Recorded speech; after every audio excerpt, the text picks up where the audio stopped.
arte de simplificar.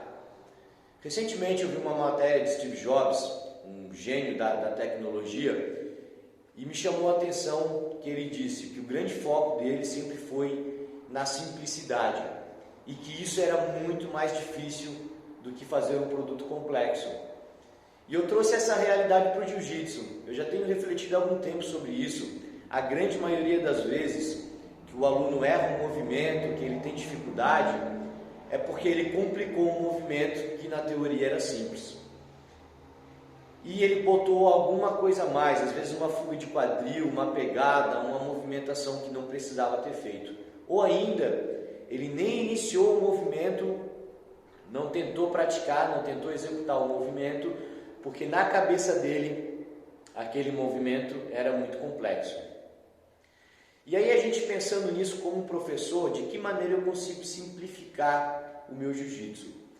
Eu sempre pensei que, quanto mais detalhes eu coloco numa posição, mais eficiente ela fica. E isso é uma verdade. Mas será que eu passar todos esses detalhes da maneira como eu venho passando para os meus alunos é a melhor maneira de ele entender? De que maneira eu consigo simplificar isso na cabeça do meu aluno? E aí um exercício muito importante que a gente precisa ter é se colocar na posição daquele aluno. Imagina só, Steve Jobs pegando um aparelho que ele criou, ele vai dominar o aparelho, vai conseguir mexer de qualquer jeito.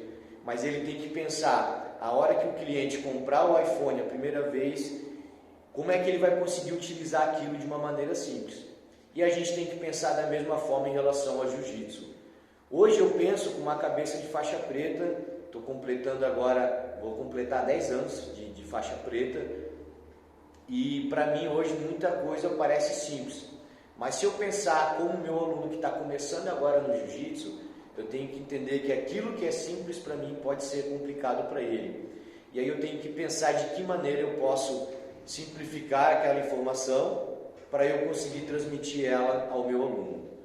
Então esse é um exercício que a gente como professor precisa fazer para que a gente consiga transmitir a nossa informação de uma maneira simples e agregando detalhes ao longo do tempo e assim conseguir que o nosso aluno tenha um entendimento muito mais lógico, claro e eficiente da informação que a gente quer passar. Lembre sempre do seguinte: comunicação não é o que eu falo, comunicação é o que a outra pessoa entende. E uma boa aula não é uma aula que eu saí satisfeito porque eu passei um monte de detalhes. Uma boa aula é a aula que o meu aluno entendeu o que eu quis passar naquela aula para ele. Beleza, galera? Vamos simplificar, focar no simples e aí aos poucos a gente vai deixando o nosso ensino mais completo.